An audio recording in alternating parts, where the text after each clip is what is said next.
ভালেমান ভাৰতীয় জনতা পাৰ্টিৰ বিষয়ে বিচাৰিছোঁ।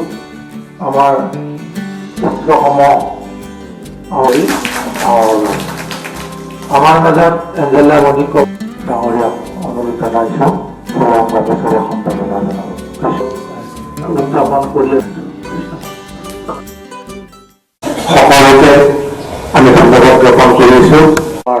এই 56 সংখ্যক জন্মদিন উদযাপনত সহযোগ কৰাৰ কাৰণে আমি ধন্যবাদ।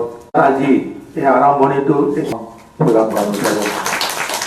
আমাৰ মাজত প্ৰাক্তন পাৰিষদ আজি অনুষ্ঠানটো আৰম্ভ কৰিবৰ আগতে আমাৰ অসমৰ মাননীয় মুখ্যমন্ত্ৰী শ্ৰদ্ধাৰ হিমন্ত বিশ্ব শৰ্মা বৃহত্তৰ আমাৰ এই যিটো 50 নম্বৰ ৱাৰ্ড আছে, এই 50 নম্বৰ ৱাৰ্ডৰ সমূহ ৰাইজৰ হৈ পোনপ্ৰথমে আমি অসমৰ মাননীয় মুখ্যমন্ত্ৰী জনপ্ৰিয় মুখ্যমন্ত্ৰী শ্ৰদ্ধা ডক্টৰ হিমন্ত বিশ্ব শৰ্মা মহাশয়ক জন্মদিনৰ বহুত শুভেচ্ছা জ্ঞাপন কৰিছোঁ।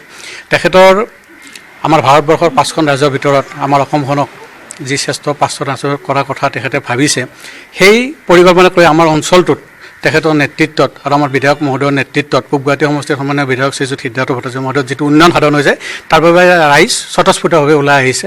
তেখেত দীৰ্ঘায়ু হওক, তেখেত সুস্বাস্থ্য থাকক। এইখিনি এই জাপৰিগো কৃষ্ণনগৰ অঞ্চলত এক উন্নয়নৰ জোৱাৰ উঠিছে।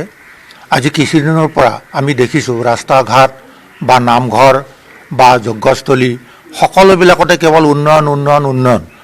আৰু এই উন্নয়নৰ ধুমুহাত এনেকুৱা এটা হৈছে যে নতুন কিবা এটা ইয়াত মানে এটা জাগৰণ হৈছে। আৰু এই সম্পূৰ্ণ গোটেই কামখিনি হৈছে আমাৰ মাননীয় মুখ্যমন্ত্ৰী শ্ৰীযুত ডক্টৰ হিমন্ত বিশ্ব শৰ্মাৰ নেতৃত্বত।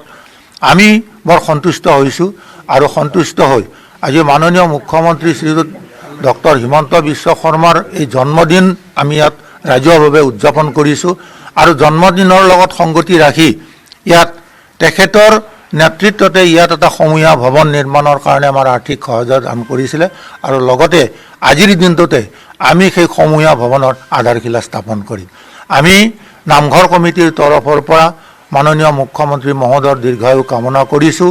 আৰু তেখেতৰ যিটো প্ৰচেষ্টা এই 5খন ৰাজ্যৰ ভিতৰত অন্যতম ৰাজ্য হিচাপে অসমক প্ৰতিষ্ঠিত কৰা ইতিমধ্যে কৰিছে বহুতখিনি, আৰু বাকীখিনিও সমাধা কৰি নিশ্চয় অসমবাসীক বহুত এনকাৰেজ কৰিব, এইটোৱে আমাৰ আশা থাকিল।